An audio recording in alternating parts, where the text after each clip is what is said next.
A very good morning to everyone. Once again, I welcome you in the series of the online sessions of research methodology. I myself, Dr. Ankita Jain, and this is your third session of the research methodology unit 1, that is about the research fundamentals. In the previous sessions, we have learned about why we do the research, what is research, and what are the motives of doing research. So once you are clear with the reason that why you want to do the research, see, one half of work is done. Once you have decided कि what will be your research statement, what will be your research problem, and आप किस तरीके से इसको plan out करोगे. So once you have decided, you have make a blueprint कि नहीं मुझे इस तरीके से काम करना है, इस तरीके से आगे प्रोसीड करना है. सो आपका बहुत सारा पोर्शन जो है वहीं पर कंप्लीट हो चुका होता है. Okay, but now the question comes कि आपने जो टॉपिक सेलेक्ट किया है वो किस टाइप को बिलोंग करता है, वो किस टाइप का रिसर्च होगा, ये एक बहुत बड़ा क्वेश्चन होता है. ओके, सो वो हम इस सेशन में आज पढ़ने वाले हैं कि हमारे जो what are the different types of research. Okay, so in this session, in this class, the topics which I go to cover is the types of research, okay, and the 10-step research process.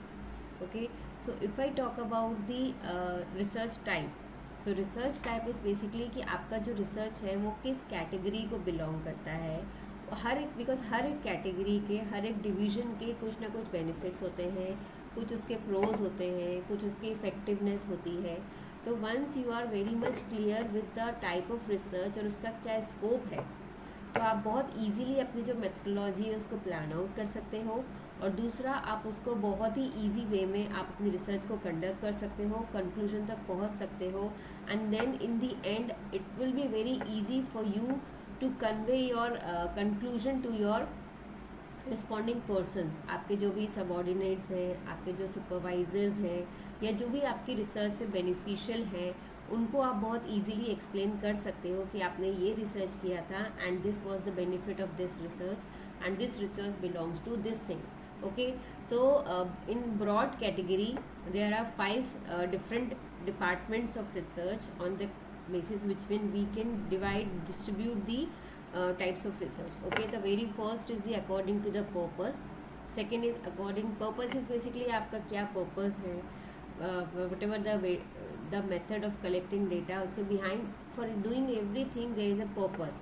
So once you are clear with the purpose, आप अपने research को अच्छे से कर सकते हो. Then on the basis of depth of scope कि कौन सी रिसर्च अगर हम चूज़ करते हैं तो उसमें हम कितना डेप्थ में नॉलेज ले सकते हैं. Okay, then according to the type of data, because see उस दिन भी मैंने आपको यही बोला था that research PhD and this is all about the type of data and the data availability. Because हमारे दिमाग में बहुत सारे कंसेप्ट होते हैं जिनको हम एक्चुअली वर्कआउट करना चाहते हैं, बट क्या होता है due to unavailability of data हम उस चीज़ में कहीं ना कहीं स्टक हो जाते हैं. ओके, सो इसीलिए हमारी जो रिसर्च है वो किस उसमें कौन सा टाइप ऑफ डेटा यूज़ होना है और whether it will be available और नॉट. सो इससे हमको बहुत ईजी होता है. Then the next is the according to the type of interference. Interference is basically हम उसमें किस तरीके का हमारे वेरिएशंस आने वाले हैं, हमारे जो वेरिएबल्स हैं उनका क्या इंटर रिलेशन होने वाला है. सो वो भी हमें हेल्प आउट करता है. Then according to the time and the sources. Then source is basically कि हमारे पास डेटा कलेक्शन, जैसे मैंने आपको बोला कि हम किस टाइप का डेटा यूज़ करने वाले हैं. उसके अलावा होता है कि किस टाइम पे करने वाले हैं एंड किस सोर्स से हम डेटा कलेक्ट करने वाले हैं, वो भी एक बहुत इंपॉर्टेंट एस्पेक्ट हो जाता है. Okay, so on the basis of the purpose, the first is the on the basis of purpose. उसमें 2 टाइप के रिसर्च होते हैं. The first is theoretical research and the second is applied research. See जो भी सारे research होते हैं वो कहीं ना कहीं उनके नाम ही इस तरीके से होते हैं जो आपको एक एक्सप्लेनेशन दे देते हैं कि वो किस टाइप का रिसर्च होगा.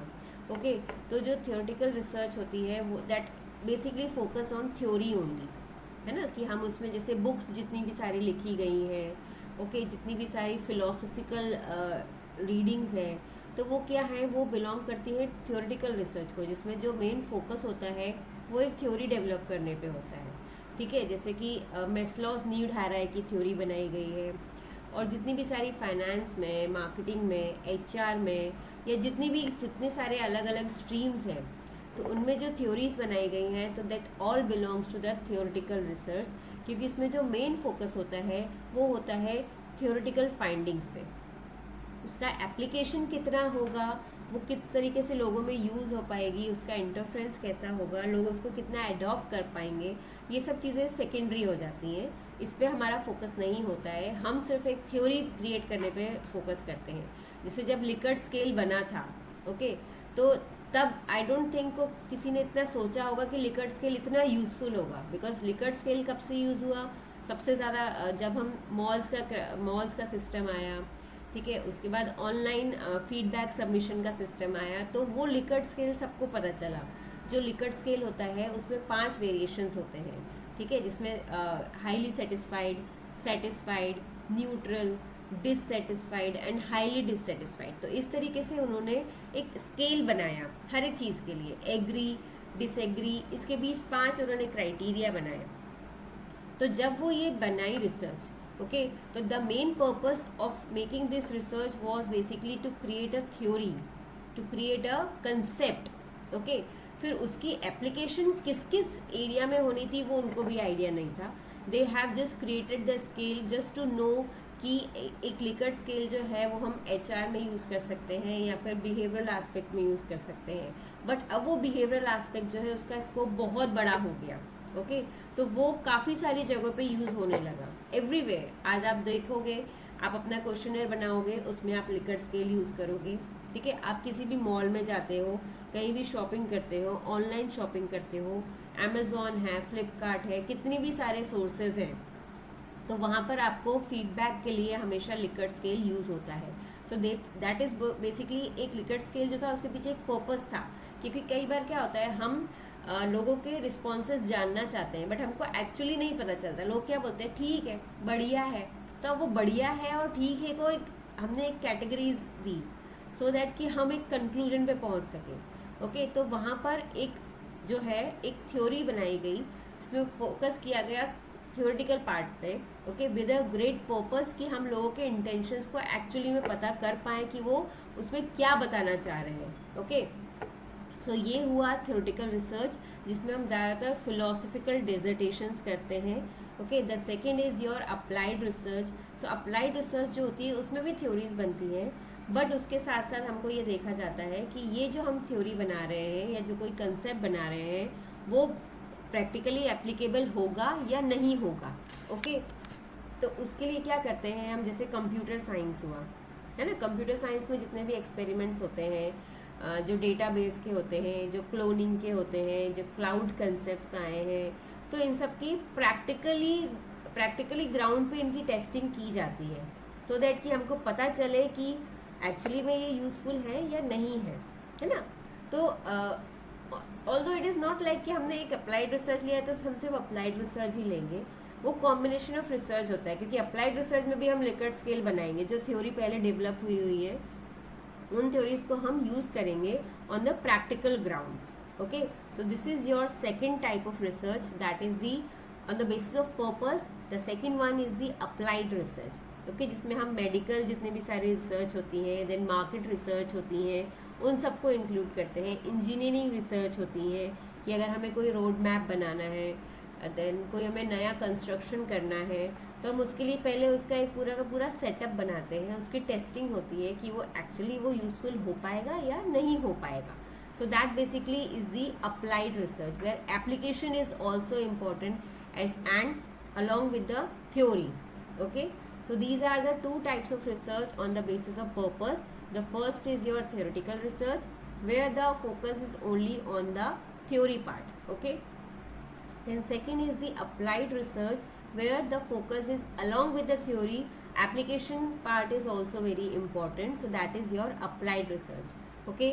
Then second is your on the depth of the scope, जैसे मैंने आपको बोला कि आप कोई भी काम करते हो तो आप कितना उसमें डेप्थ में इन्वॉल्व हो सकते हो, कितना डेप्थ में आप डेटा कलेक्ट कर सकते हो, ये एक बहुत इंपॉर्टेंट क्राइटेरिया होता है, okay. So this is the second type of the research, that is basically on the scope of the depth of the scope. इसमें फर्स्ट आती है exploratory research, descriptive research, explanatory research and the correlation research, okay. तो जो exploratory research होती है, जैसे कि name itself is suggesting that you are going to explore something, है ना. अब इसमें लेस ऑन थ्योरी होता है and more on data collection होता है, because we are going to explore the new phenomena. जैसे कि अगर मैं बात करूँ, कोई भी एक चीज़ होती है, हम उसको एक्सप्लोर कर रहे होते हैं। एक्सप्लोर मतलब कि वो फर्स्ट टाइम होता है ना। सो एक्सप्लोर इज समथिंग कि जैसे कि अब मैं बोलूँ कि what is the impact of social media, what is the role of social media as far as the education system is concern, as far as the media is concern, okay, as far as the any of the like किसी भी person की एक personality जो होती है या popularity जो होती है, उस पर हम एक्सप्लोर कर सकते हैं। तो हम उसमें डेटा कलेक्शन पे ज़्यादा फोकस करेंगे कि हम डिफरेंट सोर्सेज से डेटा कलेक्ट करेंगे and then we will explore कि ये थ्योरी से कुछ डिफरेंट है ना। तो यहाँ पर क्या है कि मोर जो हमारा एम्फोसिस होता है वो ज़्यादातर करके होता है on the data instead of the theories, okay. तो इसके एग्जांपल्स वही होते हैं, जैसे कि हम कोई भी एजुकेशन सिस्टम में नई पॉलिसी इन्वॉल्व करते हैं तो हम पहले उसका एक मीज़ा प्ला जैसे करते हैं कि उसकी पूरी प्रिपरेशन करते हैं, देन उसकी पायलट टेस्टिंग टाइप ऑफ करते हैं कि वो एक्चुअल में इम्प्लीमेंटेड है या फिर वो उसका क्या इम्पैक्ट पड़ने वाला है। So we are going to explore new things. जैसे हम कहीं घूमने जाते हैं, ठीक है, तो हम क्या करते हैं कि पहले सिर्फ एक्सप्लोर करते हैं, सोशल मीडिया पे उसका वीडियो देख लेंगे उस जगह पे जाने से पहले कि वहाँ पर क्या क्या चीज़ें अवेलेबल हैं, क्या क्या चीज़ें नहीं हैं, so that accordingly we can make a plan. So exploratory research जो होती है वो सेम वैसी ही होती है, जहाँ पर हम न्यू टॉपिक को एक्सप्लोर करते हैं, न्यू फिनोमिना को एक्सप्लोर करते हैं, बट फॉर दैट एक्सप्लोरेशन हमारे पास क्या होना चाहिए, डेटा होना चाहिए, ओके, तभी हम उसको वर्क कर सकते हैं। Then second is the descriptive research. As the name suggest it actually describes something, है ना, कि ये किसी भी एक चीज़ का डिस्क्रिप्शन देती है, उसकी कैरेक्टरिस्टिक्स बताती है, उसकी फीचर्स बताती है और हमको हेल्प आउट करती है टू एनालाइज, ओके। जैसे कि अगर मैं बात करूँ, जितने सारे सेंसस होते हैं, जो गवर्नमेंट का काम होता है कि वो रूरल एरियाज़ में और अर्बन एरियाज़ में जाकर सेंसस कंडक्ट करती हैं, तो वो सेंसस क्या करती है, वो डिस्क्राइब करती है किसी एक पर्टिकुलर लोकेशन की, किसी एक पर्टिकुलर सिटी की पॉपुलेशन जो है, वहाँ के जो लोग हैं उन लोग का लाइवलीहुड कैसा है, उन लोग किस चीज़ों को प्रेफर करते हैं, उन लोग की जॉब प्रोफाइल्स क्या है, उनकी जॉब प्रेफरेंसेस क्या है, उनका जो इकोनॉमिक स्टैंडर्ड है वो कैसा है, उनके पैटर्न ऑफ एक्सपेंसेस कैसा है। तो ये सब चीज़ें कैसे होती हैं, वो डिस्क्रिप्टिव होती हैं, जहाँ पर हम चीज़ों को डिस्क्राइब कर रहे होते हैं, okay. Then next comes the explanatory research.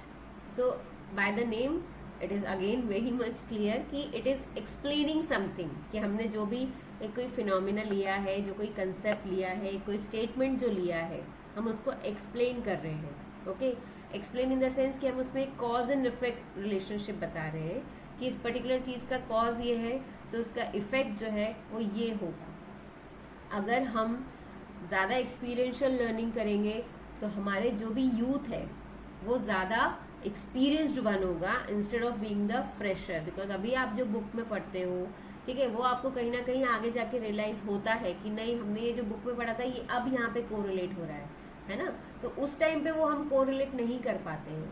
तो एक्सपीरियंशियल लर्निंग जो है वो आपको एक हेल्प करती है, ठीक है, कि जहाँ पर आप चीज़ों को सीखने के साथ साथ उसको रियल लाइफ सिनारियो से कोरिलेट भी कर सकते हैं, okay. So that is your explanatory research, जहाँ पर आप किसी एक पर्टिकुलर स्टेटमेंट का पूरा एक्सप्लेनेशन देते हो कि these were the cost and this were the effect of that particular thing, okay. जैसे कि अगर मैं बात करूँ फॉर एग्जांपल कि मैंने एक मॉल में गई, ठीक है, वहाँ पर मैंने देखा कि कुछ पर्टिकुलर स्टोर्स हैं जहाँ पर बहुत ज़्यादा पब्लिक है, ओके, और कुछ पर्टिकुलर स्टोर्स हैं जहाँ पर बहुत ही कम है पब्लिक, वो लोग शॉपिंग के लिए नहीं आ रहे हैं, या फिर जो उनकी परचेजिंग का कन्वर्जन रेट है, क्योंकि कई बार क्या होता है, विंडो शॉपिंग एक कंसेप्ट है कि लोग जाते हैं और सिर्फ विजिट करके आ जाते हैं इंस्टेड ऑफ परचेजिंग।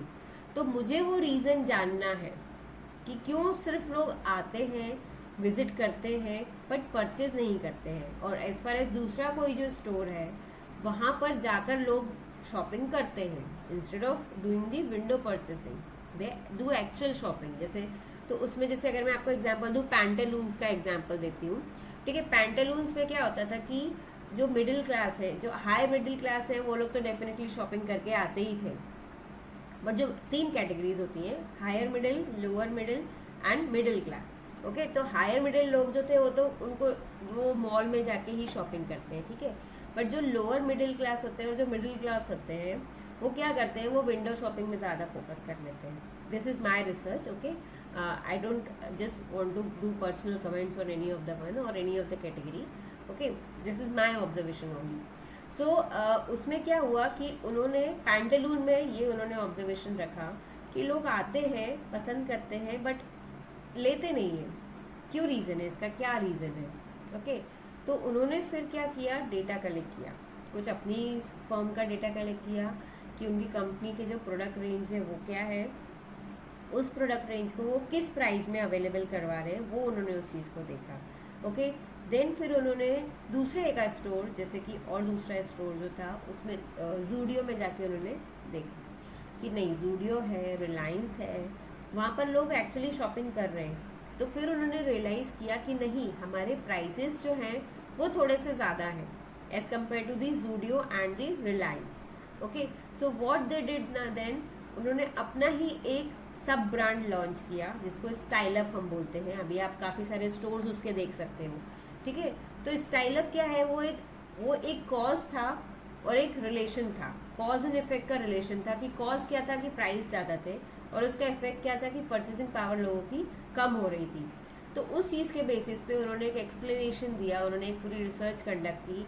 ये जो पूरा प्रोसेस मैंने आपको समझाया ये रिसर्च था उनका, and then they reach to a conclusion कि नहीं, हमें इस कस्टमर बेस के लिए इस प्राइस रेंज में प्रोडक्ट अवेलेबल करवाने होंगे। तो डेफिनेटली हमारी सेल जो है वो, जो हमारा सिर्फ विंडो शॉपिंग को हम कन्वर्ट कर सकते हैं into the actual purchasing, okay. So this is your explanatory research. Then उसके बाद आता है कोरिलेशन रिसर्च।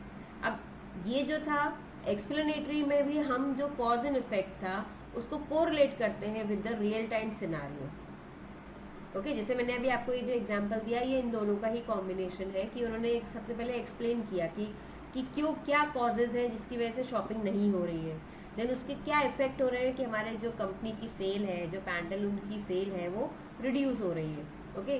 देन उसके बाद उन्होंने उस चीज़ में एक कोरिलेशन को पूरा सेट किया और पूरी इक्वेशन सेट की एंड उस हिसाब से अपना एक नया प्रोडक्ट लॉन्च किया, okay. So on the depth of the scope there are 4 types which I have already explained. The first is the exploratory, then descriptive. Exploratory is basically where we explore something. Descriptive is something where we describe something. Explanatory is something where we make a cause and effect relationship, and correlation is something when we implement the explanatory research into the real life problem or situations, okay. Then the next is according to the type of data used, okay. So data की अगर मैं बात करूँ तो data जो है वो इसकी जो रिसर्च है that is very simple actually, कि हमारे पास 2 टाइप के डेटा होते हैं। एक तो क्वांटिटेटिव रिसर्च होती है जो क्वांटिटेटिव डेटा पर डिपेंड करती है, एक होती है क्वालिटेटिव रिसर्च जो क्वालिटेटिव डेटा पर डिपेंड करती है, ओके। तो क्वांटिटेटिव डेटा क्या होता है, जो कि नंबर्स में होता है, डेटा कलेक्शंस होता है, मैथ्स होता है, स्टैटिस्टिक्स होता है, जिसमें हमको नंबर्स में फिगर मिलते हैं या नंबर्स में उन लोगों के रिप्लाईज मिलते हैं, ओके। वहाँ पर हम on the basis of quantities, on the basis of numbers, on the basis of set parameters हम रिसर्च को कंडक्ट कर पाते हैं कि एक जो हमारा पॉलिटिकल है, जैसे हमारे इलेक्शन जो होते हैं, तो दैट इज़ बेसिकली उसके बाद जो भी पोलिंग की जाती है या पोल किए जाते हैं या उसके बाद जो डिस्कशंस होते हैं वो क्यों होते हैं, वो on the basis of numbers होते हैं, है ना। वहाँ पर हमारे पास डेटा नंबर्स में होता है एंड देन फिर उस रिसर्च को हम आगे प्रोसीड कर पाते हैं, ओके। अब सेकंड चीज़ होती है कि फीलिंग्स है, इमोशंस है, लाइकिंग है या फिर एंगर है या फिर डिससेटिस्फैक्शन है। ये कुछ ऐसे पार्ट होते हैं जो कि रिसर्च में बहुत इंपॉर्टेंट होते हैं, है ना, बट हम उनको नंबर्स में नहीं लिख सकते। बहुत सिंपल सी बात है, हम किसी की फीलिंग थोड़ी लिख सकते हैं कि हमें 10 नंबर का दुख हो रहा है या 12 नंबर का दुख हो रहा है या 12 नंबर की खुशी हो रही है, 15 नंबर का दुख हो रहा है। तो वो वहाँ पर आता है behavioural aspect. Behavioural is something जहाँ पर ह्यूमन बिहेवियर ज़्यादा इंपॉर्टेंट होता है, ओके। देन बिहेवियर एस्पेक्ट जब आता है तो वो होती है क्वालिटेटिव रिसर्च। उसमें हम जो पैरामीटर्स बनाते हैं उसको हम उन्हीं हिसाब से पैरामीटर्स बनाते हैं कि satisfied, dissatisfied, mutually satisfied, neutral, इस तरीके के जो पैरामीटर्स बनते हैं, जो लिकर्ट स्केल यूज़ होता है वो क्वालिटेटिव रिसर्च में यूज़ होता है, जहाँ पर हमें क्वालिटी बेसिस पे या फिर not in numbers, behavioural basis पे हमको डेटा अवेलेबल होता है एंड हम उस चीज़ की रिसर्च करते हैं। तो इसमें सबसे ज़्यादा क्या होता है कि जैसे कि आप कहीं भी इंटरव्यू के लिए जाते हैं या किसी जॉब रिक्रूटमेंट होता है, जॉब्स के लिए सिलेक्शन होता है, ये क्वालिटेटिव रिसर्च होती है। इसमें हम जैसे कि हमने इंटरव्यूज़ हुए, ठीक है, अब हमने उसमें सब चीज़ें यूज़ की। हमने सबसे पहले क्या देखा, कैंडिडेट का मार्क्स देखे, उसके रिजल्ट्स देखे, ठीक है, वो एक अलग पैरामीटर हो गए, क्योंकि उस पैरामीटर पे हम जॉब किसी को नहीं दे सकते, हमारे पास दोनों का ओवरऑल होना चाहिए। ओके, देन हमने क्वालिटेटिव एस्पेक्ट पे गए। हमने क्या किया, उनसे इंटरव्यूज़ किए, उनको ग्रुप डिस्कशंस दिए, उनको डिस्क्राइब करने के लिए दिया, उनको 2 मिनट्स या 5 मिनट्स का टाइम दिया जहाँ पर वो अपने आप को एक्सप्लेन कर सकें। तो इस तरीके से हमको सामने वाले कैंडिडेट का एक्चुअल जो बिहेवियरल एस्पेक्ट है या जो क्वालिटी एस्पेक्ट है वो हमको पता चलता है, जिससे कि हमें क्वालिटेटिव डेटा मिलते हैं, है ना, जिसमें आ जाते हैं आपके एग्ज़ाम्स आ जाते हैं, ऑब्जर्वेशंस आ जाते हैं, इंटरव्यूज़ आ जाते हैं। Okay, so these are the things, these are the data providers in terms of quality which actually help us in making a comparison kind of thing. Okay, so according to the type of data used, there are basic 2 types of research, qualitative research and the quantitative research. Okay, then according to the manipulation of the degree of the manipulation, because क्या होता है, हमारी जो research होती है उसमें dependent variant होते हैं, डिपेंडेंट वेरिएबल्स होते हैं एंड इंडिपेंडेंट वेरिएबल्स होते हैं। सो research is all about playing with these variables, कि हम कितना उनको मैनिपुलेट कर सकते हैं, कितना उनको हमारे डेटा के हिसाब से या हमारी रिसर्च के हिसाब से एडजस्ट कर सकते हैं। ओके, तो because manipulation is applicable to everywhere, it is not like that. Okay, so manipulation is in positive term, not in negative sense, है ना। सो एक्सपेरिमेंट रिसर्च क्या होती है, जहाँ पर हम चीज़ों का एक्सपेरिमेंट करते हैं, है ना। जैसे कि कोई भी एक नया प्रोडक्ट लॉन्च होता है तो उसको पहले एक्सपेरिमेंट करते हैं, पहले उसको सैम्पल देते हैं, मार्केट में लोगों को फ्री सैम्पल्स देते हैं। जैसे if I talk about the food industry, है ना, तो आप किसी भी स्टोर पे जाओ या किसी भी पर्टिकुलर प्लेस पे जाओ या ऑनलाइन जाओ, आप कुछ भी शॉपिंग करते हो तो आपके पास छोटे छोटे सैम्पल्स आते हैं। तो वो सैम्पल्स क्या होते हैं, वो एक्सपेरिमेंट होते हैं, ताकि हमें पता चले कि लोग उसको पसंद कर रहे हैं या नहीं कर रहे हैं। उसके हिसाब से हम उनसे फीडबैक करवाते हैं। इसी तरीके से मेडिकल टर्म्स में होते हैं, कोई भी दवाई होती है या कोई भी चीज़ बनती है तो उसको पहले एक्सपेरिमेंट किया जाता है ना। नॉन एक्सपेरिमेंटल रिसर्च क्या होती है, जो कि थियोरेटिकल रिसर्च में आ जाती है, जिसमें हम एक्सपेरिमेंट नहीं करते हैं एक्चुअली, बट हम डायरेक्टली चीज़ों को लॉन्च करके लोगों को उसका बिहेवियर उसमें देख लेते हैं। उसके बाद आता है कॉजी एक्सपेरिमेंट। कॉजी एक्सपेरिमेंट्स क्या होते हैं, जिसमें बहुत सी चीज़ें ऐसी होती हैं जहाँ पर हमको अलाउड नहीं होता है कि हम किसी ह्यूमन पे या किसी एनिमल पे उसके टेस्टिंग करें, तो वो क्वाजी एक्सपेरिमेंट होता है, जिसमें हम एक्चुअली में उन पे टेस्टिंग नहीं कर रहे होते हैं, but we are just trying to do experiment kind of thing, जिसमें उनको कुछ भी हार्म ना पहुँचे, बट हमारा जो एक्सपेरिमेंट है वो भी हो जाए। ओके, सो इसमें जितने भी सारे वेरिएबल्स होते हैं उन सबको हम प्रिटेंड करते हैं कि इफ़ अगर मैं मार्क्स की जो है, अगर मैं जैसे एग्ज़ाम कंडक्शन की बात करूँ कि अभी हमारा मिनिमम पासिंग क्राइटेरिया क्या होता है 33% या 36%, है ना। बट अगर मैं उसको चेंज कर दूँ, अगर मैं उसको 50% कर दूँ तो उसका क्या इम्पैक्ट होगा, है ना। जैसे पहले जो था कि एजुकेशन सिस्टम जो था वो सिंपल था, NCERT, then CBSE, then ICSD and state boards, ये सारे बोर्ड्स चलते थे। बट उसके बाद क्या हुआ कि मैंने एक्सपेरिमेंट किया कि मैं नया कोई सा बोर्ड लॉन्च करती हूँ, नया कोई सा एजुकेशन सिस्टम लाती हूँ, तो मैं उसको किस तरीके से करूँगी। उसके लिए कुछ स्टूडेंट्स में मैंने स्टडी कंडक्ट की, जिसमें एक्चुअली वो बिहेवियरल एस्पेक्ट है, उन पर डायरेक्टली रिसर्च नहीं कर सकते, बट उस फिनोमिना अकेले को लॉन्च करने से लोगों का माइंडसेट जो है वो कितना चेंज होता है वो हमको उससे पता चलेगा। तो in the degree of the manipulation of the data और variables, there are 3 types of research: experimental research, non-experimental research and quasi-experimental research. Quasi is something जिसमें kind of experiment होता है, actual experiment नहीं होता है। Okay, then उसके बाद आता है according to the type of interference. ठीक है, इन्फ्रेंसेस जो हमको बोलते हैं, उसमें होता है deductive investigation, inductive research and hypothetically deductive investigation, है ना। तो इंडक्टिव मतलब क्या होता है कि हम किसी चीज़ को इंट्रोड्यूस कर रहे होते हैं जो कि नया होता है वो कंसेप्ट, है ना। तो वो होता है इंडक्टिव रिसर्च। जैसे कि हम कोई भी पॉलिटिकल पार्टी है, वो किसी पर्टिकुलर रिसर्च पे किसी पर्टिकुलर एरिया में जाने से पहले उस एरिया की पूरी स्टडी करती है, तो वो इंडक्टिव रिसर्च है। देन डिडक्टिव इज समथिंग कि उस एरिया में पहले से ही जो रिसर्च हो चुकी है, पहले से ही लोगों की जो ऑब्जर्वेशंस लिए गए हैं, पहले से लोगों का जो एक रिस्पॉन्सेस लिए गए हैं, उन्हीं को हम वापस से रिसर्च करते हैं। डिडक्टिव वाला काम क्या होता है कि हम उसको वापस से अगेन स्टडी करते हैं उसी चीज़ पे, है ना। देन हाइपोथेटिकली डिडक्टिव इन्वेस्टिगेशन क्या होता है कि उसमें हम एक हाइपोथेसिस बनाते हैं, ठीक है। हाइपोथेसिस हमने बनाई, हमने अपना प्रॉब्लम स्टेटमेंट बनाया, उसके बाद हम उसमें प्रेडिक्शंस लगाते हैं, ठीक है। प्रेडिक्शन के बाद क्या होता है कि हम ऑब्जर्वेशंस लगाते हैं, है ना। बिकॉज कई बार क्या होता है, हम कोई भी चीज़ बोलते हैं तो ये वाला साइकिल जो है वो सब में चलता है। उसमें क्या होता है कि हम अपना स्टेटमेंट मन में सोचते हैं, फिर हम उसमें डिडक्शन कुछ उसमें चीज़ें कम करते हैं कि नहीं यार ये बोलना सही होगा या ये बोलना सही होगा। इस तरीके से हम उसको अपने इनर सेल्फ में ही उसको मॉडिफाई कर लेते हैं कि नहीं हमको ये वाला बात बोलना चाहिए, ये बात को नहीं बोलना चाहिए। देन हम प्रिडिक्शंस लगाते हैं। देन प्रिडिक्शन क्या होता है कि नहीं लोग क्या बोलेंगे, लोगों को कैसा लगेगा, उनको पसंद आएगा या नहीं आएगा। फिर हम अपने स्टेटमेंट को बोलते हैं, फिर हम ऑब्जर्वेशन करते हैं, है ना।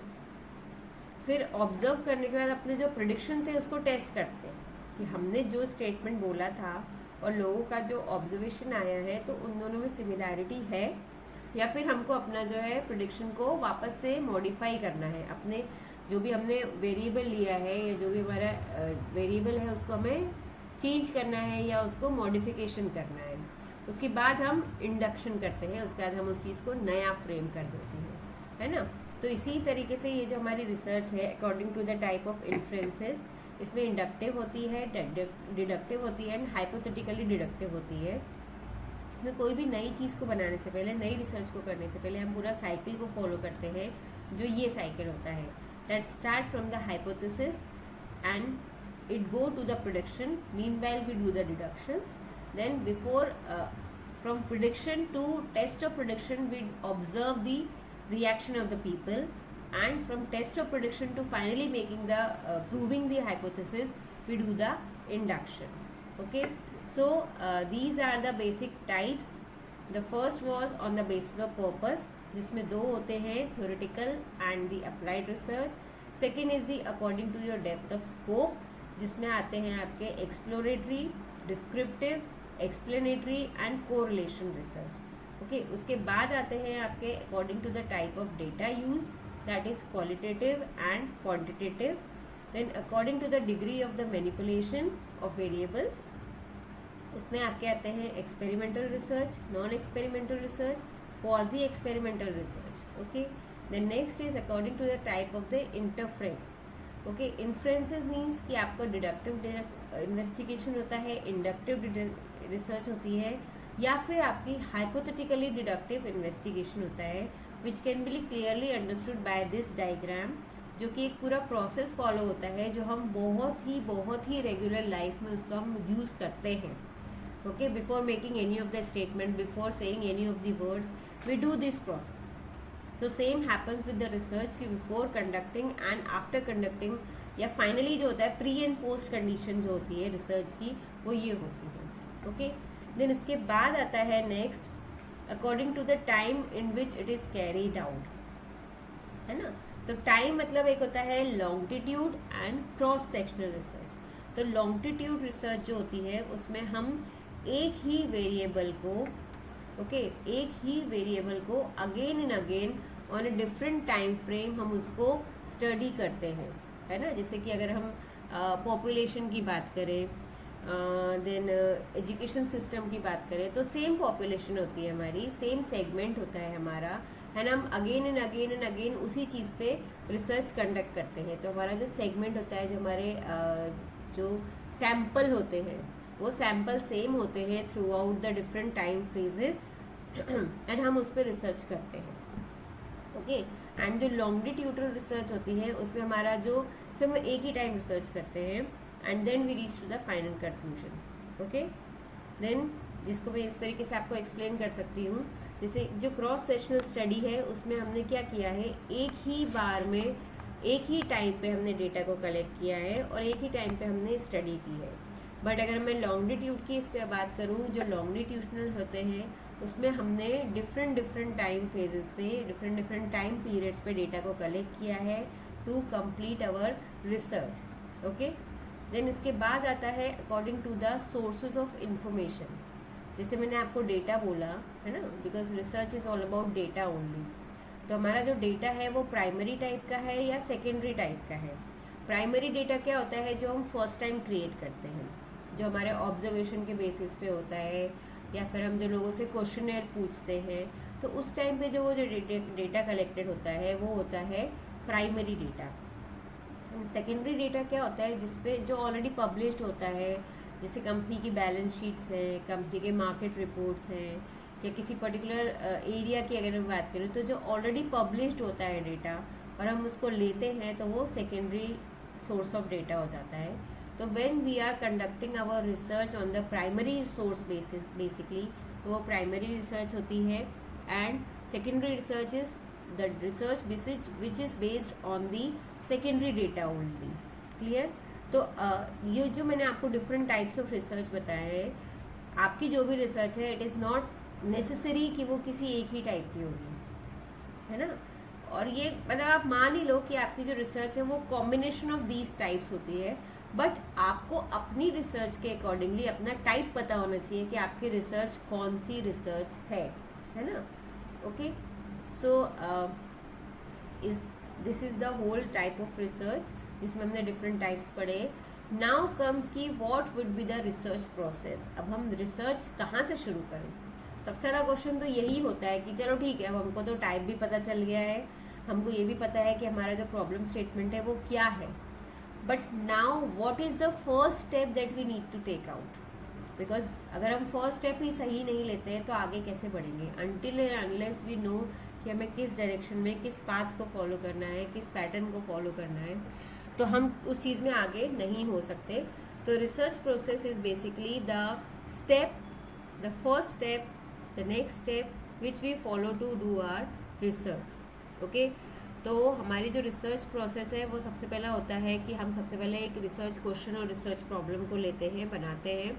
वो हम सारे डेटा के बेसिस पे बनाते हैं, अपनी चॉइस उसमें डेफिनेटली इंक्लूड करते हैं कि हमारा जो एरिया ऑफ इंटरेस्ट है, हमारा खुद का एरिया ऑफ इंटरेस्ट अपनी पर्टिकुलर रिसर्च पे होना चाहिए, तो ही हम आगे उसमें बहुत अच्छे से रिसर्च कर सकते हैं। ठीक है, हम सबसे पहले जो क्वेश्चन है उसको फॉर्म कर लेते हैं on the basis of different types of research and on the basis of हमारी जो हाइपोथेसिस है, अवेलेबिलिटी ऑफ डेटा है एंड द डिमांड। सबसे ज़्यादा इंपॉर्टेंट होती है डिमांड जिस चीज़ की है ना। फिर हम उसके बेसिस पे अपनी एक प्रॉब्लम स्टेटमेंट बनाते हैं, रिसर्च क्वेश्चन बनाते हैं, देन उसके रेलिवेंट हम लिटरेचर रिव्यू करते हैं। लिटरेचर रिव्यू क्या होता है एक्चुअली, मतलब बहुत से बच्चे जो है वो इसी चीज़ में कंफ्यूज होते हैं कि लिटरेचर रिव्यू है क्या। तो लिटरेचर रिव्यू जो होता है इट इज़ बेसिकली कि आपका एक टॉपिक है the market study of online education system, है ना। आप ऑनलाइन एजुकेशन सिस्टम की मार्केट स्टडी करना चाहते हैं कि वो कितना मार्केट में पॉपुलर है, कितना लोग उसको एक्सेप्ट करते हैं, कितना लोग उससे प्रॉब्लम है, क्या क्या प्रॉब्लम है। तो ये सब आपको कैसे पता चलेगा? आप अपने आप से तो बना नहीं सकते ना ये सारा डेटा। तो आप क्या करोगे कि आप उसके रिलेवेंट पहले मार्केट रिसर्च के बारे में पढ़ोगे, ठीक है, मार्केट रिसर्च के बारे में, देन एजुकेशन सिस्टम के बारे में, फिर एजुकेशन पॉलिसी के बारे में। तो इन सब चीज़ों पे जो भी पहले से डेटा बना हुआ है, जो भी पहले से रिसर्च की गई है, you will study that research and studying that research is basically your literature review, कि ऑलरेडी जो अवेलेबल लिटरेचर है मार्केट में regarding related to your topic, आप उसको स्टडी कर रहे हो, देन उसके कंक्लूजन्स निकाल रहे हो। एंड कंक्लूजन जब आप निकालते हो तो आपको पता चलता है कि कहाँ पे गैप है, जो रिसर्च गैप है। आप लोग जब भी आप अपने इंटरव्यू देने आओगे या फिर आरडीसी में आओगे तो आपसे सबसे पहला क्वेश्चन यही पूछा जाएगा कि what is the research gap. और वहीं पे ना आज सारा स्टूडेंट ना कुछ आंसर नहीं कर पाते हैं। क्यों? बिकॉज उनको पता ही नहीं होता रिसर्च गैप है क्या। अब जैसे कि मैंने जो बात करी आपको, अगर मैं कोई भी, ये जो मेरा टॉपिक मैंने बोला है आपको कि market study of the online education system, अब मैंने अगर उसका लिटरेचर रिव्यू किया है, अपने मार्केट रिसर्च किया है ऑन दी ऑनलाइन सिस्टम के बारे में, जितनी भी सारी बुक्स थी, जितनी भी सारी डेटा अवेलेबल था, मैंने उसको पढ़ा, ठीक है। अभी भी कुछ ना कुछ प्रॉब्लम तो है ऑनलाइन सिस्टम में, है ना। तो अब जब मुझे पूरा डेटा मैंने पढ़ लिया, मुझे मेरी प्रॉब्लम पता है, तो अब मैं उन दोनों के बीच गैप बता सकती हूँ कि इन सब चीज़ों में इस एरिया में स्टडी नहीं की। जैसे अगर मैं ऑनलाइन की बात करूँ तो सारे के सारे जो अर्बन एरियाज़ हैं वहाँ पर बहुत पॉपुलर है। अगर मैं रूरल एरियाज़ में जाऊँ तो वहाँ पे उसमें प्रॉब्लम आ जाएगी। क्यों? बिकॉज रूरल एरिया में शायद उसकी उतनी स्टडी की नहीं गई है। तो ये मेरा रिसर्च गैप है कि अर्बन एरियाज़ में मल्टी जो सिटीज़ हैं, बड़ी बड़ी सिटीज़ हैं, उन सब में बहुत अच्छे से चल रहा है स्मूथली, ठीक है। बट जो छोटी सिटीज़ हैं उनमें प्रॉब्लम है। तो मैं उस गैप को फुलफिल करने के लिए अपनी रिसर्च कर रही हूँ। तो वो होता है आपका रिसर्च गैप, कि आपके जो प्रीवियस डेटाज हैं, प्रीवियस स्टडीज़ जो है, उनमें क्या चीज़ रह गई है जो अभी रिक्वायर्ड है और आप उस चीज़ को कंप्लीट कर रहे हो। तो वो होती है आपकी गैप फॉर्म, जो रिसर्च गैप होता है उसको फॉर्मुलेट करना। ओके, वो आप कर सकते हो जब आप लिटरेचर रिव्यू बहुत अच्छे से करते हो। Okay, on the basis of literature review आप अपने रिसर्च ऑब्जेक्टिव्स बनाते हो, है ना। ऑब्जेक्टिव्स बनाते हो कि आप क्यों रिसर्च करना चाहते हो। ऑब्जेक्टिव्स बहुत सारे नहीं होते हैं, ऑब्जेक्टिव डिटेल में नहीं होते हैं कभी भी। ऑब्जेक्टिव्स जो होते हैं वो पॉइंटर्स में होते हैं और आप जो ऑब्जेक्टिव्स लेते हो वो ऑब्जेक्टिव्स आपको फाइनली प्रूव करना पड़ता है at the end of the conclusion, कि हमने ये ऑब्जेक्टिव्स थे और ये हमारे कंप्लीट हुए, तो ही आपकी रिसर्च जो है वो कंप्लीट मानी जाती है। Okay, and on the basis of the objectives आप एक हाइपोथेसिस फॉर्मुलेट कर लेते हो। जैसे जो मेरा टॉपिक मैंने आपको बोला, ऑनलाइन स्टडी, आपका market study of online education system. अब मैं इसमें अपने ऑब्जेक्टिव्स बनाऊंगी कि मैं रूरल एरिया को फोकस करना चाहती हूँ, availability of online resources to the rural areas करना चाहती हूँ, और लाइकवाइज ऐसे 4 या 5 में ऑब्जेक्टिव्स बनाऊंगी और उन ऑब्जेक्टिव्स को बेसिस पे फिर मैं हाइपोथेसिस बनाऊंगी। ओके, देन हाइपोथेसिस बनाने के बाद मैं एक रिसर्च प्लान बनाऊंगी और रिसर्च मेथोलॉजी बनाऊंगी, जो मैंने आपको प्रीवियस क्लास में एक्सप्लेन किया था। देन उसके अकॉर्डिंगली मैं अप्रोप्रिएट टूल यूज़ करूँगी कि क्या मैं क्या क्या टूल सिलेक्ट कर सकती हूँ।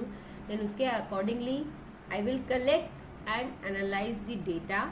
Okay, then I will do the analysis part, कि मैं इंटरप्रिटेशन लूँगी, डेटा जो है उन सबको क्वेश्चनर है या फिर जो भी कुछ चीज़ है मेरे पास डेटा के रूप में, मैं उस पूरे डेटा को बहुत प्रॉपरली एनालाइज करूँगी।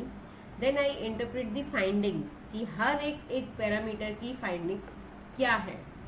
Okay, then after that I will draw a conclusion of that particular thing and I can communicate the result in the form of suggestions or recommendation. Okay, then again I will review and revise my thing. After focusing the ethical consideration on the same, I will dissemination and applicability of the thing will be done.